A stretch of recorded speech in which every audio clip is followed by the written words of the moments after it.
What's up? Philly Uncensored Sports Podcast is finally just Philly. This is all Philly talk, but we're going to have some other talk too. But what's going on, everybody out there in Polo Land? We here to talk about a number of things. Polo. I say Polo podcast. This is our personal chat. That's our personal chat. That's I got the alert that we on. All in podcast land. Check it out. We got a lot to talk about, or some good topics to talk about. I think y'all gonna enjoy. First and foremost, it's the beginning, what I like to call the most wonderful time of the year. Absolutely. And that is the beginning of football season. So we about a week officially today. We're officially less than a week out because I think the schedule starts Thursday. I think the Chiefs play somebody. Ravens. Chiefs Ravens Thursday night football. That's going to be a banger. Eagles season officially starts a week away from today, where we play Green Bay in Brazil. Somebody sent me a video too about Brazil, them having like some gang wars, somebody burning some all that kind of stuff over there. Yeah. So who knows? That game don't wear that green. Yeah. I don't know how that's going to turn out, but Eagles supposed to be right now, so be playing in Brazil. But talking about the Eagles, all right. Talking about the Eagles, there was just an article released. Who released that article, Tim? USA Today? Was it? Who was it? Football Anonymous? I think it was ESPN. Okay. Apparently ESPN releases an article, and it talked about the most overrated quarterbacks in the league. And they got the players to rank these quarterbacks. All right. And coming in at number 2 is Jalen the System Hurts. What do y'all think about? I mean, listen. This is a man, before I get y'all thoughts, this is a man who just came off 2 back-to-back winning seasons, one where he went to the Super Bowl and got beat in a game that we should have won, but that's neither here nor there. They called a penalty on Bradford when they wasn't calling that stuff all game, or Bradbury, and then they didn't. And they overturned a Devontae Smith catch on the sideline, which should have been a catch. But that's neither here nor there. But he comes off of his Super Bowl. The next year follows it up with an 11-6 record. 11-6. Goes to the playoffs, loses first round of the playoffs to Tampa Bay, but nonetheless, he's considered the second most overrated quarterback in the league. What's y'all thoughts? Well, ESPN, they asked 103 NFL players who is the most overrated quarterback, and then Jalen came in tied for number 2 with Tua. My thought simply is it probably was and he got 10 votes of the 103. He actually got 10 votes. Those 10 votes probably came from the NFC East. Some whack team, some whack players in the NFC East, probably somebody from Dallas, Michael Parsons, somebody like that. Yeah, who was just hating on Jalen. There's nowhere in the world he's one of the top. Like, they had Josh Allen number 1. I can understand people why they would pick Josh Allen, because Josh Allen, he put up all these numbers, but he turns the ball over at a high rate. Jalen did it last year, but it's not something that he's known for doing. So he just had a little they were just hating just to hate. But I'm telling you right now, Jalen Hurts is going to be an MVP candidate. He probably will win the MVP this year. You heard it here first. Well, I got a little bit different take on that. First of all, for them to say that he's overrated means that he's rated high. I mean that for around the league, he's considered a high caliber quarterback. So, and if you're saying that people in the division that play him more often feels he's highly overrated, then I think I would give more credence to people that face him. If you're talking about people that's looking at it afar and they like he ain't doing that much. Like, I ain't impressed with that number. But people that's actually going against him, if they feel like he's not as good, I think it's more credence to that.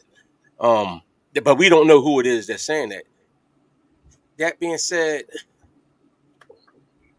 I do think I wouldn't say that he's number 2 overrated like that. I don't think he's drastically overrated. You can't argue with the numbers that he did that year when he was in the MVP runnings, but let's keep it a bean. He had one really, really good year, and then he had 2 good years. And his rookie year was his rookie year. I don't count that. But 86 quarterback rating overall 2 of the years is, that's not great. great and outstanding, great. The 101 is really good, but I wouldn't put him as number 2 overrated. I could understand Josh Allen being up there over Jalen Hurts. Josh Allen and Tua being up there than Hurts. I don't. Me personally, I don't understand Josh Allen being up there.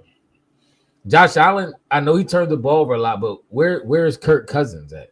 Shouldn't he be probably up there? But is Kirk Cousins rated high? He got paid like he rated high, so obviously somebody's rating him high. He got paid, but how much he get paid?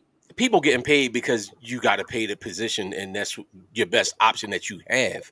But that being said, I don't think nobody's looking at Josh. When you're looking at Josh Allen and Jalen Hurts and guys of that ilk, and even Tua, they're looking at people that they consider MVP candidates and dudes that's on. They consider them top tier. So that's what I'm saying. That's why when you're saying overhype, is dudes that you actually considered is being considered in the high ratings, but it's like I don't know if that's so. Kirk Cousins to me is not high rated. Okay, so with Josh Allen though, would you say that? I think he, outside of turning the ball over, which is huge, he does put up big numbers. He has a big arm. He gets to the playoffs. He's gotten to the playoffs, if I'm not mistaken, every year except his rookie year. He's gotten to the playoffs every year. He lost his first. He got drafted in 2018. He went to the playoffs in 2019. He lost in the first round. He went to the playoffs again in 2020. He went all the way to the championship game, the AFC championship, lost in the AFC championship game. He went back again in 21. He went 1-1, won the first game, lost the second game. 22, same thing. 23, same thing. So he has consistently got his team to the playoffs and put up big numbers. Now we could go break the playoff games down and what happened and all that kind of like that. But the same grace I'm gonna give Jalen, I got to give Josh Allen. He had winning seasons every year. He's been outside of his rookie year, which he didn't play the whole season. But I think we all collectively don't count the rookie year, right? But his second year, he was 10-6. Next year was 13-3, 11-6, 13-3, 11-6. So, I mean, overrated when you doing. It's kind of a trick question, honestly. It's kind of a trick question because you got to be considered perennially a higher rated player for them to say that you're overrated. So it's kind of a trick question because in essence, the fact that you even considered an overrated player puts you where you're highly valued. You know what I'm saying? I can agree with that. Do you think this is going to be something that motivates either one of them dudes, being 1, 2, and 3, well, I guess all three of them, Tua, Allen, and Jalen Hurts coming into the season? I think Jalen's already motivated. You're gonna see he's going to be the MVP this year. It's just right now. Just sit back and it's a matter of time. It's a matter of time. And if he's not the MVP, Tim will make an excuse as to why he's not. The excuse. The only thing is going to be rigged. He'll blame everybody. He'll blame everybody but him. Even though he got the receivers, he got the running back, he got the line, all got the new coordinator, all that. But if he don't get it, then it's gonna be like, yeah, they hold them. The Sirianni was in the way. 2024-25 MVP of the National Football League. You heard it here first. He might not though, and even if he's not, I still wouldn't say that it's necessary disappointment because sometimes they look at it when you have that much talent around you, it kind of diminishes that. You know what I'm saying? Like that's even like the year, wasn't it? The year Mahomes beat him. I think they was comparable, but Mahomes got the boost, I think, because they looked at the talent around Mahomes, and it was like, yo, he ain't had no receivers, and he still got them to that point. Whereas, though, like, you looking at Jalen, you got Saquon Barkley, you got maybe the best receiving core in the league, one of the top lines. So, it's like you're expecting him to not have to do as much even to be that good. Yeah, but he had probably the greatest play caller in the National Football League for the last 20 years, and Andy Reid. That's something Jalen did not have. So if you ask me what I would rather have, give me Andy Reid and give me 2 weeks to plan for a game and watch me win like. Yeah, all right. You take Andy Reid and some trash receivers. Jalen ain't doing jack squat but running around doing a tush push 4 times a drive. Andy Reid is a gold mine. You give him Travis Kelce, give him Travis Kelce, give him Tyreek Hill, give him Kareem Hunt, He didn't have all them that year. One He went year against he us in the didn't Super have Bowl. all of them. The rest of the years he had. He ain't have them last year either. He ain't have them last 2 years. Last year he still had Juju. He had Juju. What's the boy named Juju? Don't hype that boy. That boy ain't been the same. The boy made Stop. plays in the Super Bowl. That Super Bowl. Are you trying to say he didn't make plays? Stop. I mean, I'm kind of agreeing with both of y'all a little bit. It is. I mean, Patrick Mahomes is the league dog, baby. So I think he gets bonus points off of that alone. He's the new Brady. He's the new Jordan. He's the new LeBron. So based off of who he is, he going to automatically get a couple votes for MVP, probably every year. Mm-hmm. You kind of got to get him. You got to beat. It's like the champ. You got to beat him. Like he's the one everybody looking at. You got to unseat him. I agree, and I do agree. I do agree with Tim though. Andy Reid, you gotta remember you saying. Oh no, I agree with that. Jalen with trash receivers with Andy Reid ain't gonna do nothing. Ain't that what Ain't that what he did with Donovan McNabb? Donovan McNabb is better than Jalen. Don't. And I'm not the biggest Donovan McNabb fan. Donovan McNabb was better than Jalen. Tim, are you agreeing with that? I like Donovan McNabb. I'm not gonna tear him down, but Donovan McNabb has some great years. But listen, we're not tearing nobody down. I like Donovan McNabb as well. All I'm asking you is, who do you think is a better quarterback? You think Jalen Rose? I'm not Jalen Rose. You think Jalen Hurts is taking Torrance Small and Charles Johnson to the? Here's what I will say: if Jalen Hurts played in the same spot as whatchamacallit did, we wouldn't have lost 4 NFC Championship games. We would have won. We would have won a Super Bowl out of it. We would have got a Super Bowl out of it. I'm thoroughly convinced of that. I could kind of agree with that. I could agree with that. If you ask me, the only thing Donovan possesses over Jalen Hurts is a bigger arm. I think it's the only thing he possesses over Jalen Hurts. Now, obviously, Jalen had way better receivers. Obviously, if you look at Donovan's whole career as a 8-year, 9-year, 10-year veteran, he probably knew play calling more and defensive schemes and how to run the offense a little bit better. But if you look at him year for year, where Jalen is at, and what's this year 4 or 5 for Jalen, and Donovan year 4 or 5, I think I'll go with Jalen Hurts. I think Jalen Hurts to me also has a bigger upside than Donovan McNabb as regards winning and leadership. I think Donovan struggled with being a leader, especially a locker room leader. I think Jalen has that better. I think Jalen has more. I think he has more poise than Donovan McNabb. That Super Bowl with T.O., we would have won that joint. I can agree with that one. We wouldn't have dominated the league like that. Man, stop. He already did dominate the league. He did dominate the league already. Jalen Hurts. No, he didn't. Yes, he did. He went to the Super Bowl. He's right there. Yeah, come on, stop it. T.O. and Jalen would have been impossible. You talking about him? Jalen would have turned on. I mean, T.O. would have turned on him by like game 5 when he missed him running deep and underthrew him. He'd have been turned on him. He would have got him right in stride. He'd have did him just like he'd have been. What's his name? What was the boy that we had? The Latino boy. I think he was the boy from San Fran. Garcia. He'd have been Garcia. I'm gonna tell you why I know he wouldn't have been Garcia, because AJ Brown tried to do that to Jalen Hurts already, and Jalen Hurts showed that fool out. He said, "Yo, calm down, bro. This is my team. I'm gonna get you." But that was his friend. That was his friend that brought him there.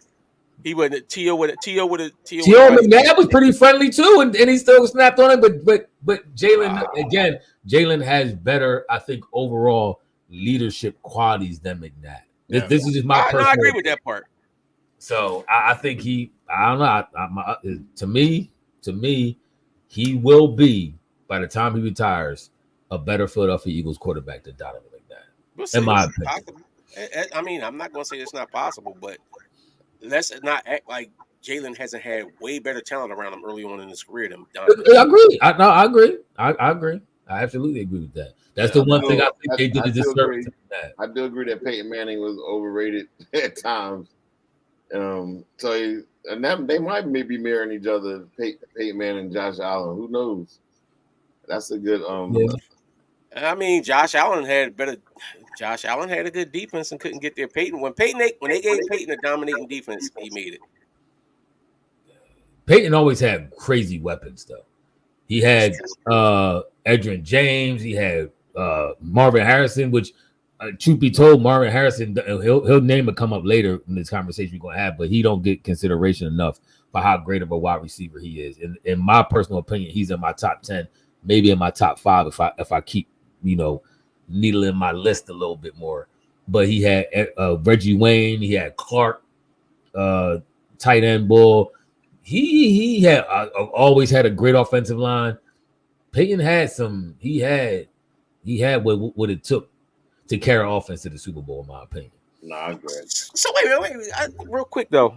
So you saying Jalen? If Jalen was in McNabb's place, Jalen would have had better success? I think because you got to remember again, McNabb. All right. So what about Vic? What about Vic? If Vic was in that, out of Vic, McNabb, and Jalen, who does better in that era then? I still give it that dude. Hold on. No. Let Tim answer this because this is what I want to get. I want to use this to gauge something. Go ahead, Tim.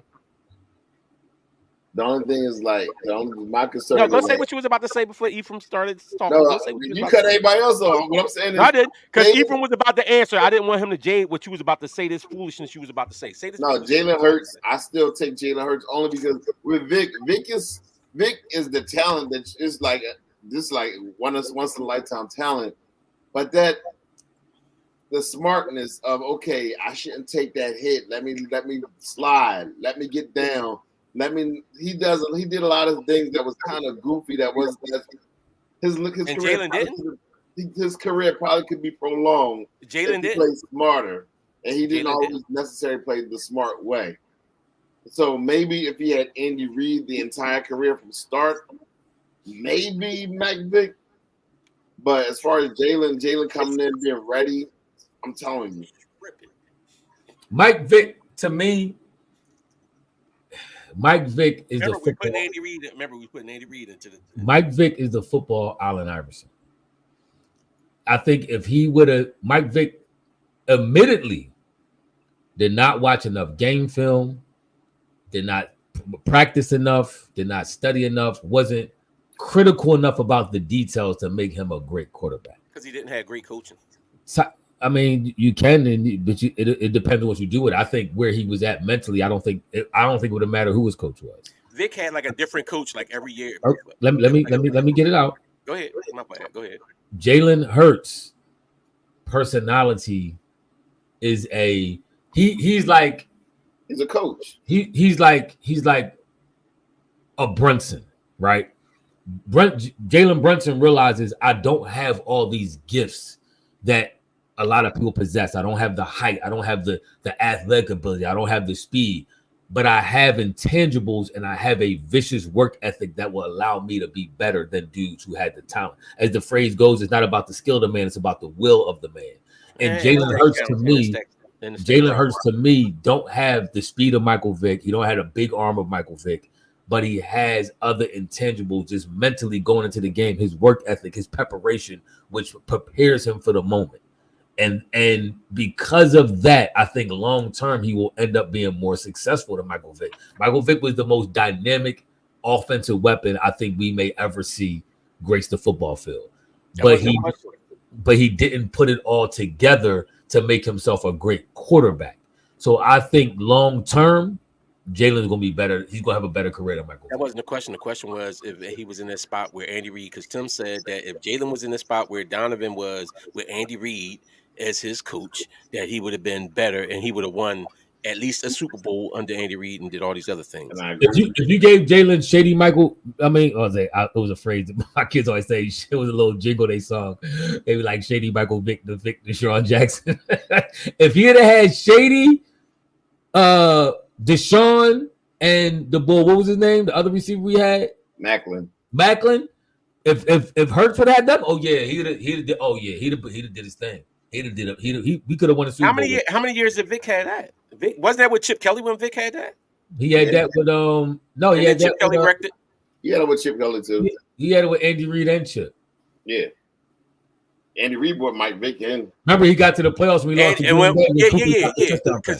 Because we had a trash offensive line as well when Vic was in there. So you telling me Jalen Hurts, who we seen struggling with blitzes this past year a little bit toward the end of last year. So you telling me without one of the great offensive lines of the league, he gonna sit back there and get and get No, he's blitzed not like because crazy. Andy. Again, this is where Andy Reid comes into play. Andy Reid's going to draw up plays to get him out the pocket, to roll him, all that kind of stuff like that. Where he's not going to be sitting duck getting. And he whacked. had that with what's his name with Vic, and Vic was getting lit as soon as he got the ball. Somebody was hitting him. I think Move. that last year that Andy Reid was here, he checked out. His son was just killed or overdosed. I forgot what happened to his son. He wasn't there. He didn't even coach. You can That's tell true. he was a great coach. He started checking out. He checked that year. He was completely done. That was a tough year. We went 3-13. I think like 3-13 that year. Yeah, like he had to go. So when he left and went to Kansas City, he got his mojo back. He was not the Andy Reid at all that we. Okay, so Vic didn't even have the real Andy Reid then. No, for that, except for that last year. For that last year, I agree. I agree. All right. I can Yeah, see. And this is why Jalen Hurts is number 2 as overrated quarterback, because this stuff that y'all talking right here. All right. So we got 3 teams. Right now we got 3 teams in Philadelphia that they have high expectations. The city, the town, we got high expectations for all 3 of them. Philly's got out to a tremendous start. Led both leagues. I think they lost a few games. The Sixers went and signed the premier free agent of the year with Paul George, and they reloaded and got a whole bunch of other players. And then the Eagles, they went out and they got Saquon Barkley. They went and re-signed their 2 wide receivers, A.J. Brown, and also young Devontae. They traded for Dotson.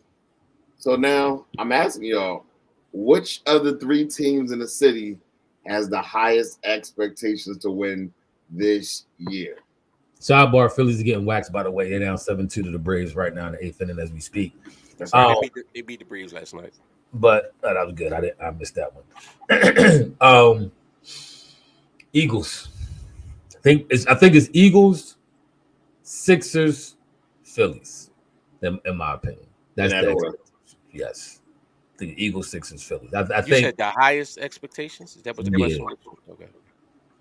You know what? I think 6 is 3rd on that list. No, ain't no way. Why would Sixers be 3rd on the list? Sixers got Joel Embiid. And I'm gonna tell you why I say 3rd. Sixers actually. Well, before you go, go ahead.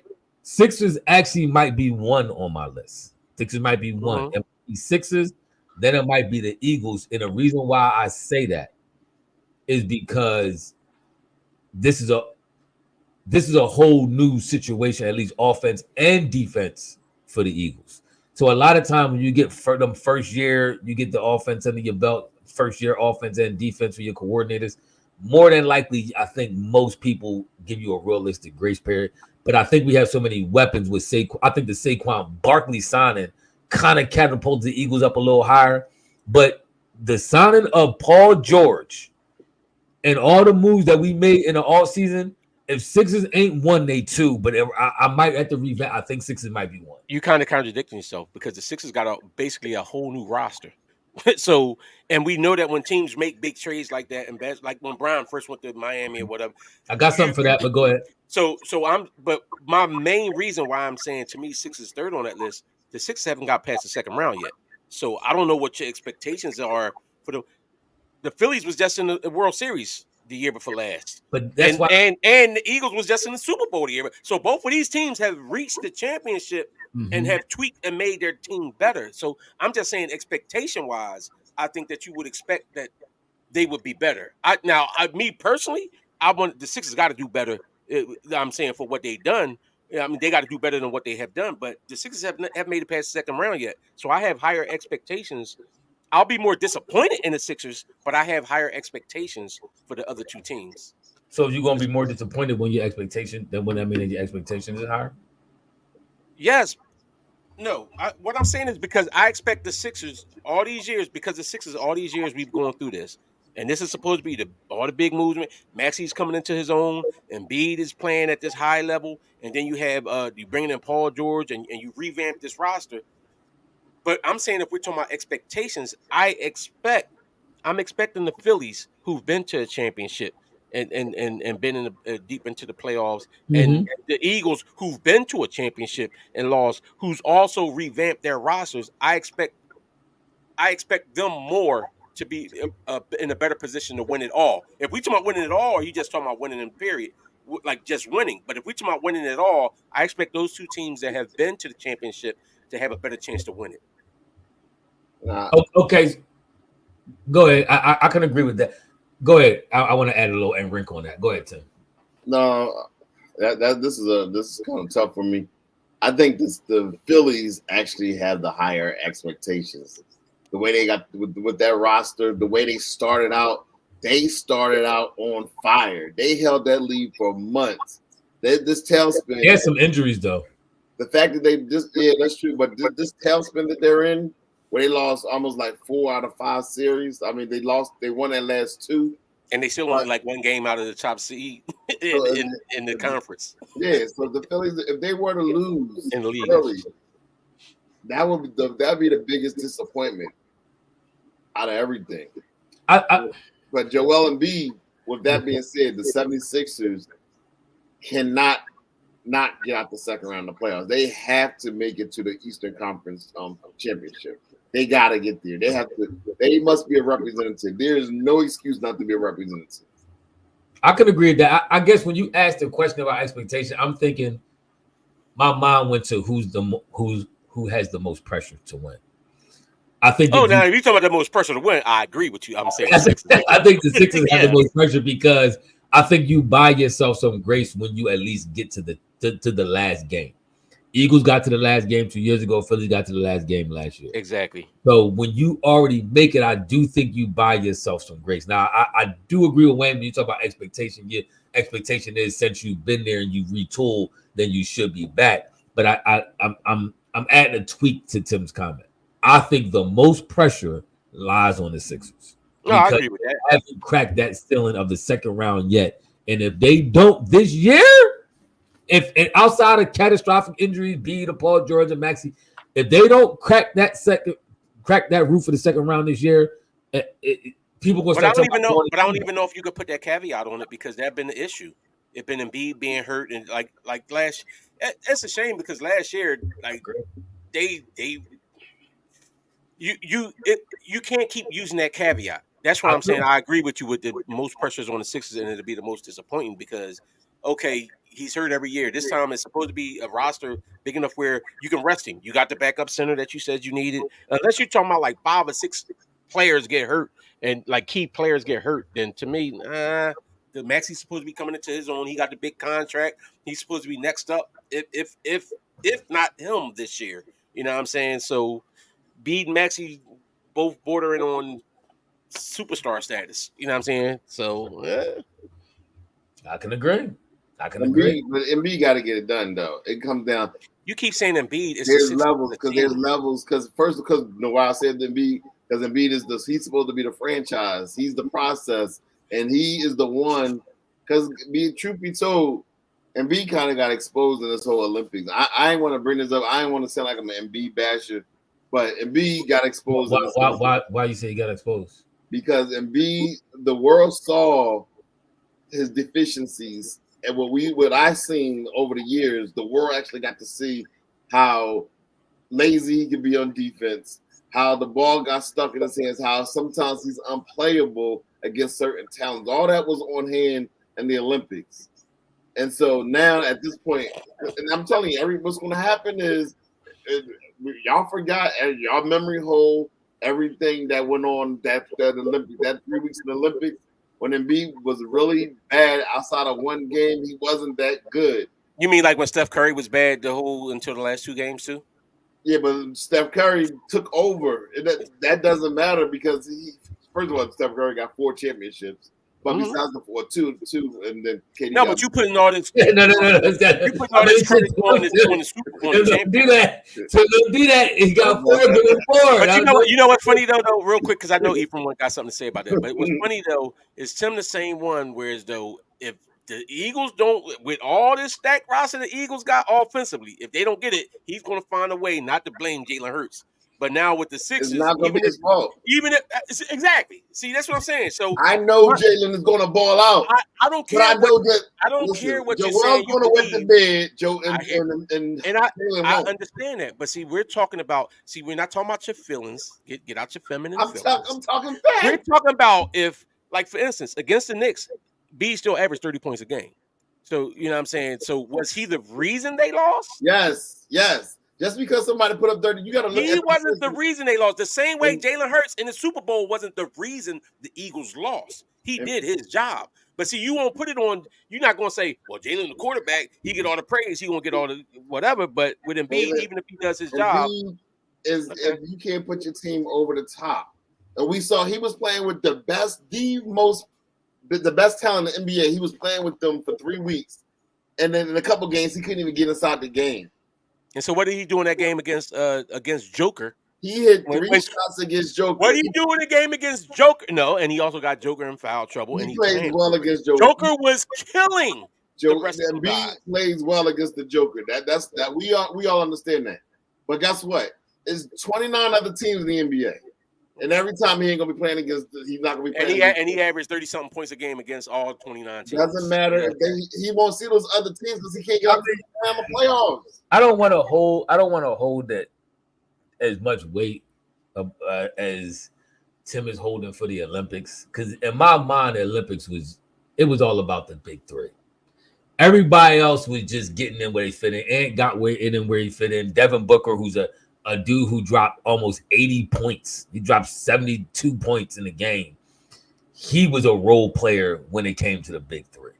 So did I expect Joel to really come in there and really hold court with the big three? It was about KD, Bron, and Curry.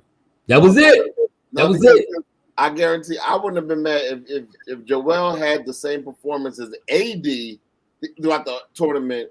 I'd have been like, he had a really good Olympics, but he didn't. So even if it was about the big three, Joel could still, if Joel performed the way AD did throughout the Olympics, I'm like, look up the numbers. I see you from reaching for. Oh no, I want to see what their numbers was. Their numbers comparable. We saw him how he played. He played well. He rebounded. He did those other things. He got the ball out of his hands fast. He did all the intangible things. So maybe the big three was doing all the scoring, but AD was all over that game. His presence. I mean, AD was all over what game? So B wasn't all over that game against. You're talking about one game. You just said AD was all over that game. Y'all seen it? I mean, do you really know what Joel did in the Olympics? He wasn't good. See, this is what I'm saying. Don't compare me and my criticism of Hurts to Tim and his criticism of Bede. I can at least sit up here and say I'm not blaming Jalen Hurts for losing the Super Bowl. But I'm blaming Joel Embiid had we lost the Olympics. But exactly. See, that's what I'm talking about. But if we go back to the playoffs, the New York, I do think Joel takes some of the blame. His field goal percentage was terrible in that New York series. To average 30 points he didn't even shoot over 50% in the series. As a big man, as a 7'2" big man, you got to shoot at least between 50 and 55% in the playoffs. Anything less is uncivilized. It don't hold weight. If you're shooting around 40-something% in the playoffs, averaging 30 points, to me, that's a hollow 30 points. And then, I hear you. And then Joel Embiid, but he averaged 33 points. 10.8 rebounds and 5.7 assists. How many turnovers? What was his field goal percentage? Oh no, I don't know. I'm just looking at I just seen that's the first thing that showed up on here. That's huge. That field goal percentage man. That's huge. It is, and I'm not making excuses for that because his field goal percentage got to be higher. What's up, Zig? But that's kind of like when AI field goal percentage was down. If you're not getting help from other places, if you got a Tobias Harris scoring no points in the game and stuff like that, like guys aren't stepping up and helping. Other than Maxey, who else was helping them in that series? And but that's also why Maxey had a couple subpar games because it was all on B and Maxey. But that's why, to me, I put so much weight on field goal percentage because it really can be a strong determining factor whether you win or lose the game. because that's shots, that's lost possessions, that's momentum swinging, everything. If you up 5 and now you can knock down a shot and get you up 7 and get your crowd behind you and you miss it, then they get the ball and then they hit a 3 that you just took all your momentum away. So how much credence do you put in the fact that his plus minus? Whereas though it's basically when he comes off the court, that's is when they was giving up leads. Let me see what Joel field goal percentage was before I go in too hard. Oh yeah, that's terrible. That's terrible. Yeah, I know it wasn't good. I know it wasn't good. I don't know. What was it? What was it? The first game he shot 36%. The second game 41. The third game good 68. Another 36. So he shot terribly. How can you say that's why you bring it up? The field goal percentage throughout that first round in the Eastern Conference. Throughout all 6 games was 44%. But 3 games he shot 36%. 3 of them. That's not on a bad leg. He did, and it's not good. In another game he shot 41%. But see, my thing is then give the same grace. If give Bede the same grace, you're gonna give Jalen. I will not. No, I know you won't, because you're the same person. Jalen Hurts started off 10-1 in that season, but then it's like, well, his leg was hurting all of a sudden, and listen, that was on Sirianni because Sirianni ain't did. Like, come on, bro. Hey, but Abdul, let me address Abdul real quick. Abdul said, do you really expect Paul George to get us over the top? I mean, he hasn't shown he can, so I'm not expecting much from the Sixers. But that's the thing, Abdul. We're talking about Paul George now combined with Joel Embiid. So with their powers combined, what was that? You replace Tobias Harris with Paul George, and with all 3 of their powers combined with Maxey, Paul George, and Joel Embiid, I'm expecting big things. I'm expecting at least a Eastern Conference Finals appearance. If I don't get that, that is a colossal disappointment in my mind. When you talk about the MVP 2 years removed, or official about a year now removed, it'll be 2 years next year. Removed from the MVP, Maxey, Paul George, and now you definitely did a good job. I give Morey credit. He did a good job bringing the backup center with the boy Drummond. Yeah, we got Oubre back. We got the young bull. What's his name? The bull, huh? No, not him. Not the Dusty McQueen. I'm talking about what's the bull went off in the G League. We got him if he's gonna get some time. We got the dude. We got the dude. We got Council. We got the dude from Miami. So we got a nice roster. Drummond actually a backup center now. Where's that can get rebounds because we was getting killed on the boards. Yes, I agree. But this is what I'm saying. But this is why I'm saying that we don't get past second round. It's a huge colossal disappointment from me. He said it's been a while, fellas. Was good. If you didn't say this already, what's the ceiling, not expectations for our Eagles and Sixers? So he's saying what's the ceiling? What's the highest? What's the ceiling? So all 3 of them? Yes, for Eagles, Phillies, and Sixers. The Phillies just saying the ceiling is the championships. Phillies, I don't know. To be honest with you, Why not?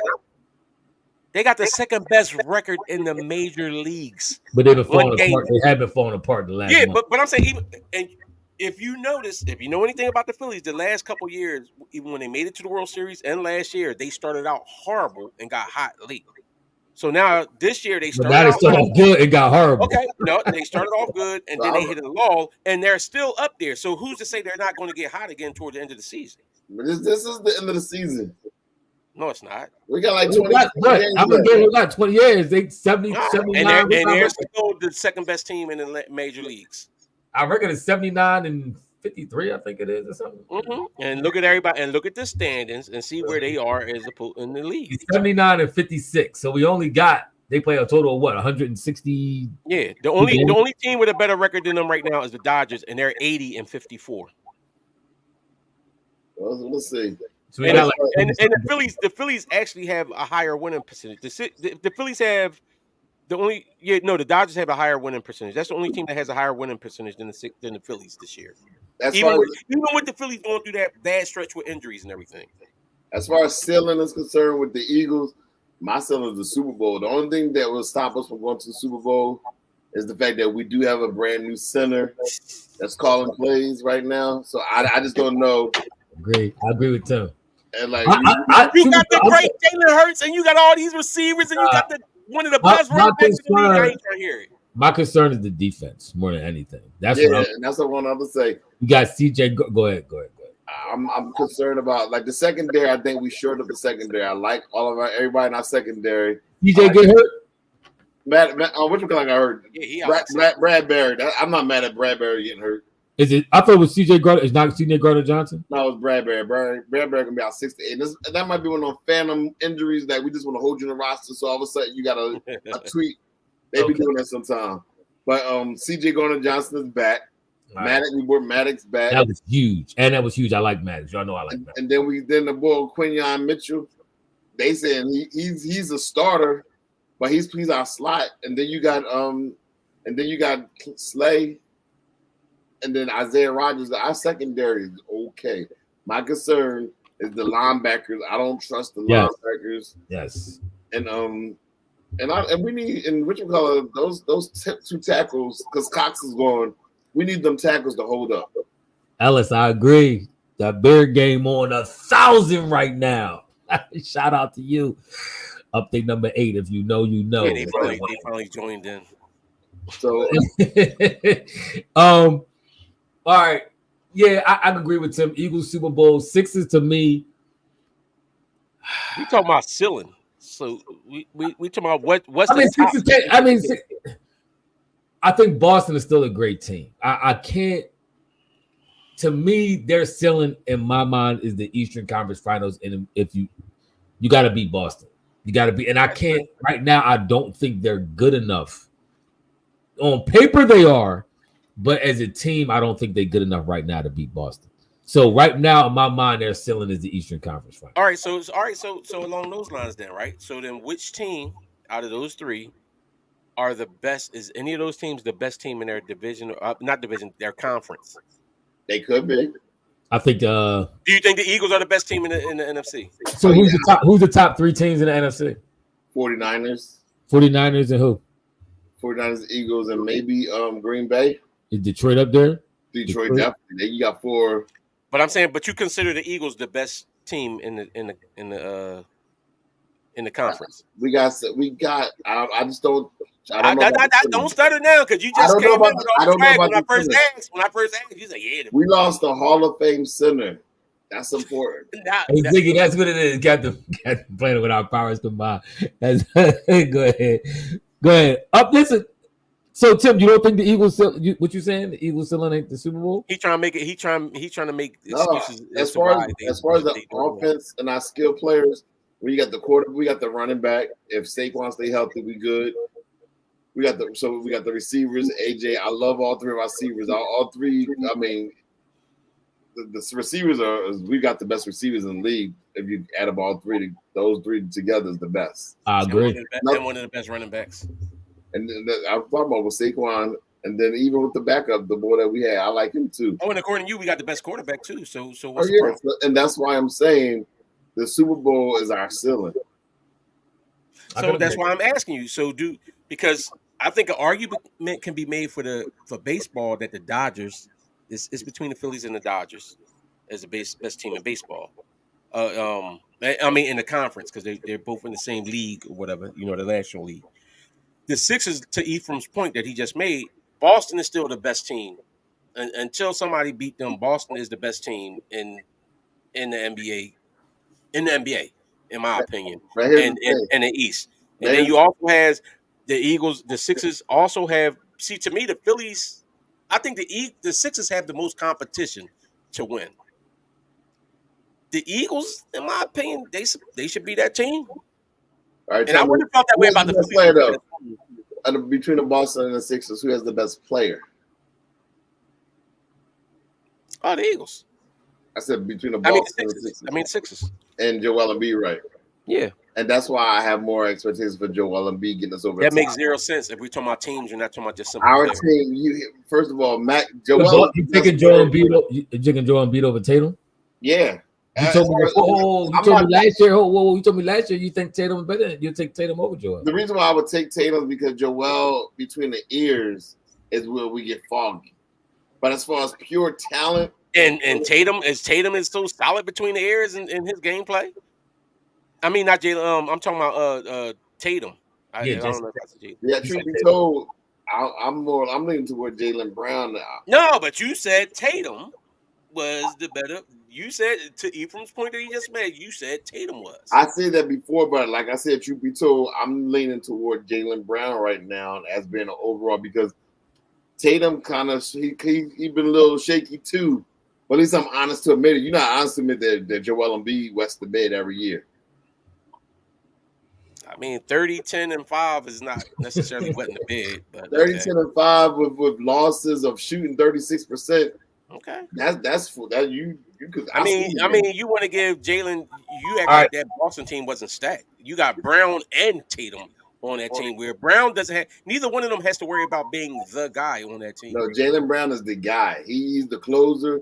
He's nah, because Jaylen Brown falls back and lets Tatum do a whole lot of stuff too, though. So it's not like he carries the whole load. At that point, the offense is already moving. He got it in control. Now he just let Tatum get some. Who won the Eastern Conference MVP? Who won the Finals MVP? It was Jaylen Brown. What's up, Bernard McCoy? Fellas, the Sixers can definitely beat Boston. The key is Maxey. I agree. Will his stats go up or down due to the addition of a point guard? Trust me. He said the addition of PG, because Maxey is the okay, Bishop PG. I think Maxey's numbers is still going to go on the rise because it makes a difference. As much as I politic for Tobias and saying that he's still a solid player and all that other stuff. Sure did. As much as I said that, you're replacing Paul George. You're replacing him with Paul George, a dude that's been a bona fide star in the league. So it opens up the floor. That's like even with the peripheral, even with the Sixers, the problem was other dudes wasn't hitting shots. New York had other guys coming in and stepping in and making plays the whole series. You had Buddy Hield, who stunk it up the first few games up until that one game when he got hot and went off. You know what I'm saying? Like, for real, we had no other guys except for Bede and Maxey. It was them two by themselves, whereas though they had constant guys stepping up for the Knicks, and the Knicks still only outscored us by 1 point over the course of 6 games. That I mean, it was definitely close. Definitely close. I feel we should have won at least that with one some game. questionable home cooking. I agree. But again, we didn't make it to 7. We made it to 6 games. All right, let me ask y'all this. Let's move on to topic. What y'all think about the whole comment between the back and forth between Kevin Garnett and Anthony Edwards, when Anthony Edwards said Mike was the most talented player in the 90s and nobody else, or he was the most skilled player in the 90s and nobody else really had no skill. And then Kevin Garnett fires back and say these dudes today couldn't even play in the 90s at all. Not one dude, nobody. Maybe he was taking out LeBron and the top dudes. I actually lean more toward Ant. But I ain't gonna say he didn't have any skill in the 90s, because you did still have some skilled players, but I feel like Mike's skill and athleticism was that far above everybody else. All these old heads that want to sit here and talk all this stuff, talking about what these guys couldn't do. You're not going to tell me if you take a Steph Curry and you put him in Reggie Miller's spot, running off of screens and shooting at the distance, they killing, they cooking people. You're not going to sit here and tell me that. This is what these old heads want you to believe. And this is no slight on the guys beforehand, but this is why when you have the newer generations come, they learn from the old heads. They incorporate things they learn from there, and they take it to the next level. So don't sit here and tell me, you're not going to tell me LeBron James, who's the size of Karl Malone with the skill set of a point guard, with the size of Karl Malone with the skill set of Magic Johnson, and you telling me that he's not going to dominate in the 80s and 90s? Like, come on, man.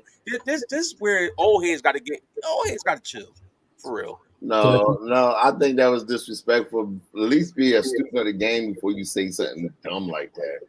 You're not going to tell me that the players of the 90s, especially the late 90s, aren't as skilled. You talking about? They aren't. You talking about?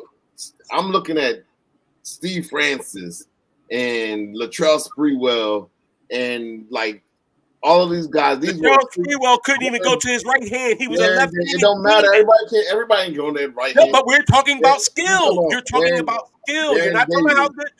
You're talking about skill, not how good the player played. Latrell Sprewell. And let them do a thing. I agree with you a lot. Go ahead. Speak. All these players. Baron Davis. Come on, he was sick. Nick Van Exel. I mean, Eddie Jones. Baron Davis get drafted though. Like he was kind of late 90s, I'm saying the late 90s. I mean, now we got to be technical. Okay, 19, no, nothing before 1999. I mean, but there's some players who most of his career, where did most of your career? I think he was kind of talking more of the 90s, 2000. Like that's a lot to cover because the 90s is only 10 years, but the 2000s is 24 years. I mean, where you read the cutoff? He specifically said the 90s, though. That's what I'm saying. Okay, so the 90s is from 1990 to Baron Davis got drafted in 1999. So you say he in the 90s player? He wouldn't be considered. Yes. His whole career was in the 2000s. I don't think they not respect the 90s, but I'm more so giving. I told you the era I like is between 95 and 2005. I think those guards and those players were the most dynamic to me because you still have players playing that position. You still have power forwards and the Rasheeds and the Chris Webbers and those and right. Like so you're saying because you had players that were stuck in playing a certain position, whereas now you're talking about guys that's big enough and skilled enough that they could play multiple positions. This is my thing. This is where y'all old farts got to get out of y'all feelings. Because even though Ant is saying he said he didn't watch them guys, you telling me you don't think that the players now have developed better? You don't think they develop better skills, like learning the stuff that they did and taking it to the next level? AI, as great as AI was, you telling me AI was more skilled than Kyrie Irving? Nobody is downplaying the new guys. I'm not coming out as a new guy hater. I'm for them. I'm not going to disrespect these dudes and say they wasn't talented in the 90s just because I'm playing. You can be appreciative. He didn't say talented. He said not skilled. He said not. And I'm not going to sit there and say that these guys aren't skilled in the 90s. Even though I may like you guys, even you may change the game, you may be playing differently right now. I'm still not going to disrespect you and say, you know what, y'all were some bums. Y'all couldn't play. Did he say bums? Half them dudes ain't even as skilled as Harden. As much as you want to hate on Harden, look at Harden's skill set. Half of them dudes wasn't even as skilled as Harden. And then you got rules that the rules weren't even the same as they were now. You don't know. But what I will say is I like the guards of the 90s and I like the guards of today. And I'm not going to downplay one to big up the other. That's just not going to happen. My opinion on the matter is that both of their comments were extreme. Kevin Garnett's comment was extreme, saying nobody from the generation could play in the 90s. Was probably even more extreme than Ants. Ants was also extreme, saying that it was actually players, in my opinion, that were more skilled than Jordan. But Jordan had the combination of athleticism and skill, which kind of elevated him. But that vicious combination elevated him over the majority of players at that time. But you had players, you had Mitch Richmond, boys who could get buckets. You had Muad'Dib Rauf, boys who could shoot like Glenn Rice. You had boys with a skilled Tim Hardaway, crazy handles. The killer crossover. Isaiah Thomas, obviously 89, 90. He was a little bit 90s, but Isaiah Thomas handles crazy and all that kind of stuff like that. He one of the best ball handlers in history. But I do agree with Wayne. I do think some of these old heads, and it's the comment Ethan made, and I give him credit. Every other sport, we acknowledge the evolution of the sport. We acknowledge football players being faster, being more skilled, all that kind of stuff like that. We acknowledge that with baseball players, getting bigger and working out and all that. We acknowledge this as the evolution of the game goes on, but basketball seemed like the 90s is like once the 90s ended, none of these other dudes got the game didn't evolve no more. No skill set got better, which is not true. When time goes on, it all gets better. Wayne mentioned earlier, you get the dudes, and the dudes watch the previous generation, and they piggyback off of all of them. Like I think somebody mentioned that in the comments as well too. You piggyback off of their skill. Kobe with Jordan, Jordan with Doc, Shaq with Ewan, Olajuwon. Like you watch these dudes, and you take some of their moves and you add them into your game. Same thing with Joel Embiid, who had the luxury of working out with Olajuwon and taking some of his, the dream shakes and all that kind of stuff like that. And you see Curry take from great shooters and ball handlers and all that kind of stuff. Kyrie did the same thing, but it just gets better. The skill does get better. Are you taking Giannis right now over Rasheed Wallace? Yes. No, wait. Yeah, I am. Because Giannis don't have no skills. But I don't even think Giannis is all. Yeah, but he's uber athletic. But he's not skilled. He doesn't have skills. He's not skilled. But Giannis got a handle. Giannis got handles. He don't have he had better handles than Rasheed, but he's not a better shooter than Rasheed. But he's definitely more athletic than Rasheed. So I think I'm taking Giannis over right. Yeah, and this Are other you thing. taking him over Webber? Are you taking over C Web? Listen, y'all dudes got to get out of Webber. y'all feelings with certain stuff. With like when y'all talk about with the, I guess it's easier to play now. No, it's not. It is. You do realize. I'm Wait, gonna tell you why. how I'm gonna tell you is why it it's not. that I'm gonna tell you. every- I'm going to explain to you Wait, why no. it's not. Before you explain, I tell don't me care this. what they say. I'm How going is to tell it you that why. former NBA players who was in the league who gets a pension, referees who gets a pension? You mean the They same all refs that saying was cheating? one You mean the way. same refs? You mean the same refs that was out there cheating and fixing games? Hold up. Go ahead. Which point you trying to make, Tim? What they saying? My point is, we got all these referees, we got all these NBA players, we got all these coaches are saying that the game is completely different than it is now. They made it easier. I didn't say it, but Are we gonna get on the mic and say the game Yep. ain't different? And I'm gonna tell you why it's not. Guess what? You So know what? I'm gonna tell you why. If you shut up, if you sit there and look at back then, you couldn't play zone. You had to play man. So somebody could sit up there, Michael Jordan could take somebody in the post, and everybody else stand at the 3-point line, and you couldn't sit there and play a zone and track Mike down in there. The NBA now, these dudes can shoot from outstanding coverages. You're not going to guard a Steph Curry or Dame Lillard coming across where they could jack the ball. Even Brian can shoot from deep like that. So you telling me these dudes was going to sit up here all day? They used to pack the paint and drop down there and everybody run into the paint and play physical and hit dudes because they knew these dudes. That's like AI. He couldn't shoot those three like that. So what they did was when he went in the paint, everybody collapsed down on the paint and closed the paint up. Wayne, now you got these dudes that stretch it. They make you have to play all the way back there. Wayne, Like, last year, just look at it. Last year, the NBA said, you know what? We don't like the way the game is looking. It's too sloppy. And they made a slight adjustment and they start calling a whistle different and they stopped calling those calls. Shooting, free throws, all of it dramatically decreased. People lost about 4 points on that game just by that slight tweak. I do think. Well, they should have took that down when Mike was playing. Let's see. No, What I'm saying is that small tweak that they did last year affected Joel, affected Harden, affected all them people. So that game is not just because they made that small. That's how they made it easier. When they made it a little bit harder, it affected all these new players. It just did. I do think it's a level of it's a number of factors that when you talk about the generation, because you can also say the same thing for Mike's generation. They talked about how they made the game easier for Jordan to score. If you talk to people from Wilt generation and Russell and all them generation, they talked about how they put rules in place to make it easier for players like Jordan to score. So you also got to take that consideration when everybody come at the 2000 and all that. But I do agree with you. I think the last couple years, and it hasn't been the majority of the 2000s. It's been probably the last 4 to 5 years, give or take, somewhere around there. The whistle got egregiously easy, where they started parading people to the line, and it got ridiculous. And it culminated to this past season when you had Luka drop to 70 and B have 70 and all that. They said, whoa, this is getting ridiculous. We got cats going to the line. The culmination was the All-Star game. Yeah, that too. You know why that worked? Go ahead. That too. But the All-Star game, it was more of a lack of them playing defense. I think leading up to the All-Star game, it was actually dudes trying to play defense and it was getting whistled on a call so easy. It wasn't really letting no contact go through. It was getting, and y'all know I was talking about it since last year. I kept saying the NBA has a referee problem. They gotta have the refs ref the game differently because it's getting too out of control. I was saying this when Harden was parading to the line and he had his streak of 40-point games. I actually went back each game and I looked at how many times Harden went to the line rather to keep that streak alive. One game he went to the line like 20-something times. He shot 20-something free throws. That was the only way that kept that streak alive. So some of that numbers was inflated because of the way the whistle was called. So I do agree with that. They had to back off the whistle. But you also, when they do back off the whistle, I do agree with Wayne.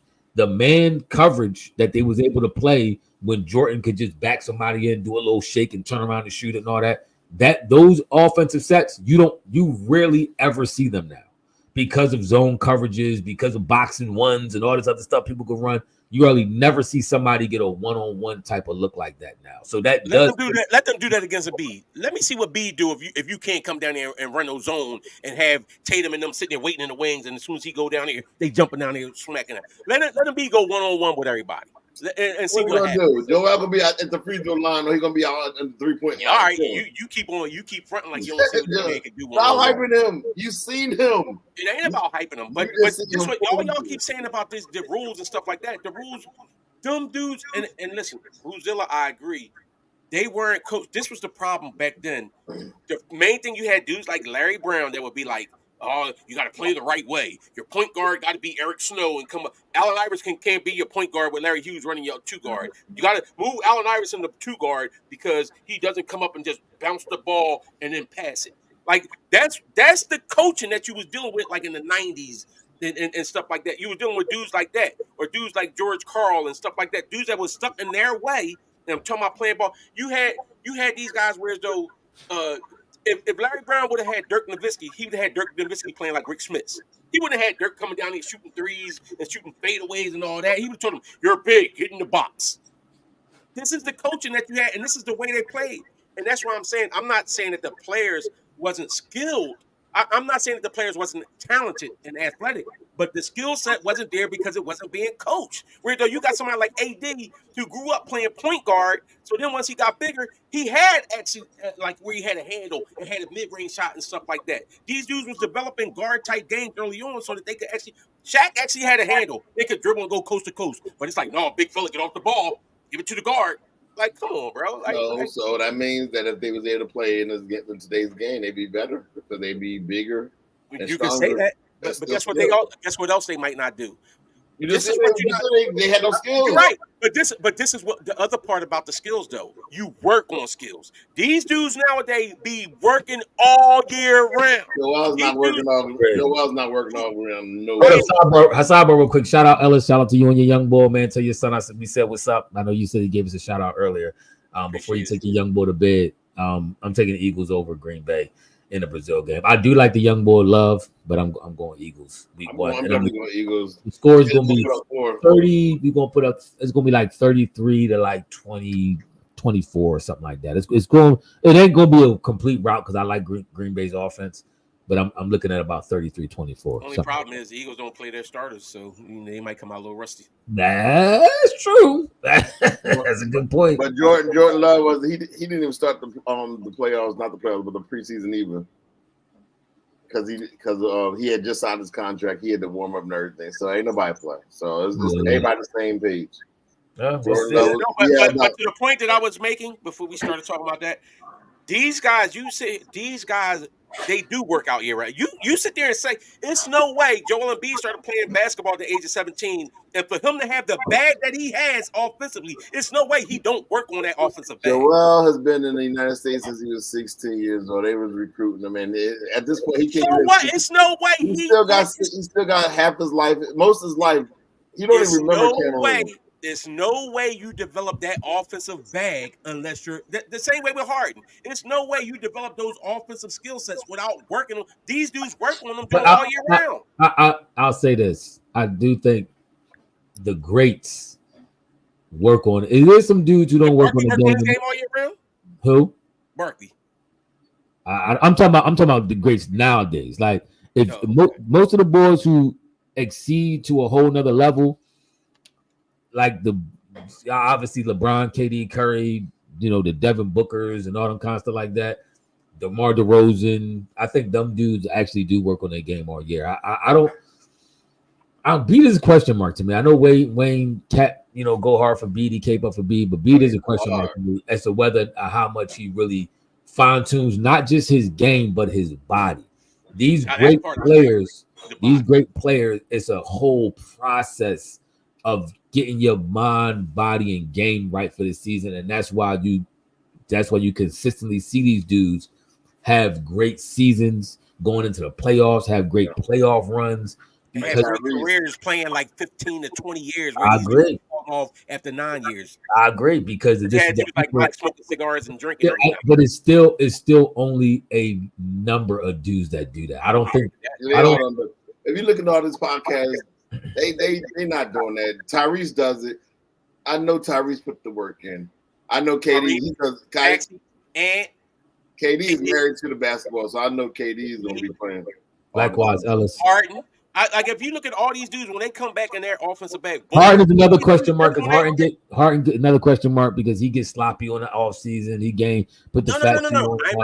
We're not talking about weight. We're talking about skill set. But I'm talking about on their skill set. But that's what I'm saying. All to me, what makes you a great player, what allows you to go that next level is as the bull said on Jerry Maguire, the qualm.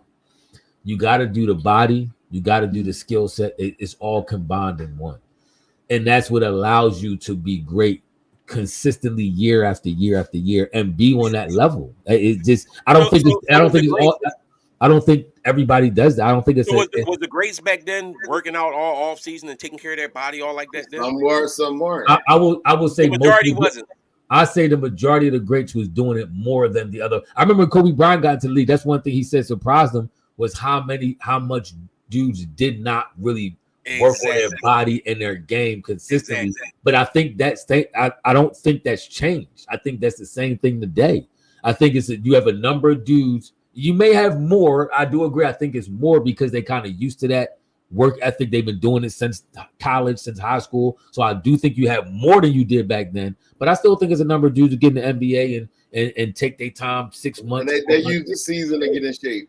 That's what they do. I think the majority use the season to get in shape. Once the season over, they chilling. And then when October start rolling, September, they start gearing up again. I don't think there's a lot of Tyrese's who just play ball. Like the ball is that girl. I disagree. Okay. I think it's. I agree with Wayne. I think it's more than it was back then, but I don't think it's the majority of the NBA. I could be wrong. The only reason I say that is if you look at it, it's to me, it's a lot of guys in the NBA now who like in the 80s and 90s.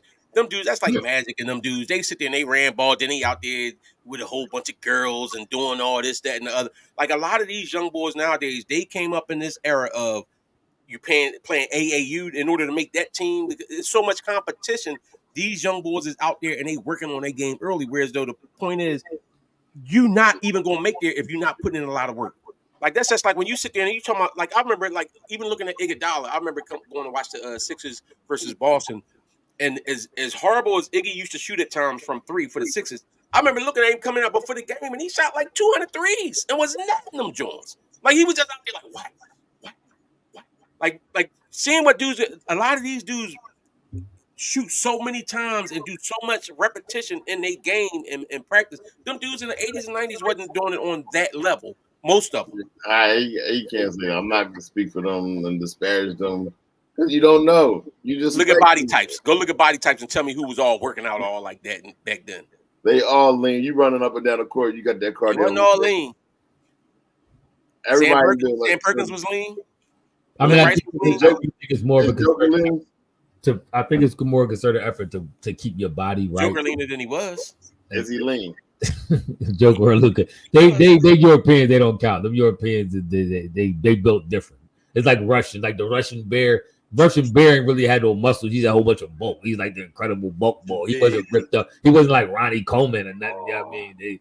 It's a different type muscular set on the African American players than a lot of them European players, if you ask me. But or African players for that much. It's all right to say that they weren't as skilled, bro. They just didn't have the same resources. Even to the whole thing about the same equipment.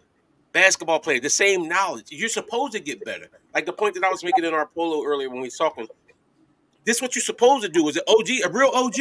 You're supposed to teach the young boys and give them a flow. That's why, like, I love the camaraderie that AD and KD has. Like it's like AD, like I'm following the old head. I'm gonna pick up everything I can from the old head. And guess what? And KD, like he feeding it to him. Like, yeah, young boy, this, that, and other. A lot of them old heads, like Mike wasn't trying to help no young boys get better. Mike was worried about showing that he could beat these young boys. Mike was like the old chick that sit there and in the competition with the young girls instead of sitting there trying to school them in their life and stuff. They out there trying to dress like them and appeal to the same. They in competition with them. Whereas though a lot of these old heads now, like they taking these young boys in, and they like even Akeem and them, they taking young boys in and they trying to teach some dudes the game. Mike wasn't teaching nobody nothing. Mike was like, I'm gonna kill them all. That's how come the dudes in Washington ain't like Mike. And that's why he's considered a GOAT. True. Mhm. All right, y'all. Depending on who you ask, because Dad, we ain't even get to talk about GOAT, receiver GOAT. Yeah, we're gonna talk about that next show. We're gonna talk about that. Yo, we appreciate y'all coming in on a Friday night. We supposed to be in yesterday, but Yeah, make a play, Oliver Miller. but y'all don't forget to like, comment, and subscribe to the channel. That YouTube, we're on YouTube, Facebook, Twitter, or X. But like, comment, and subscribe, hit that notification bell. We're gonna catch you on our next podcast. We are out. Peace.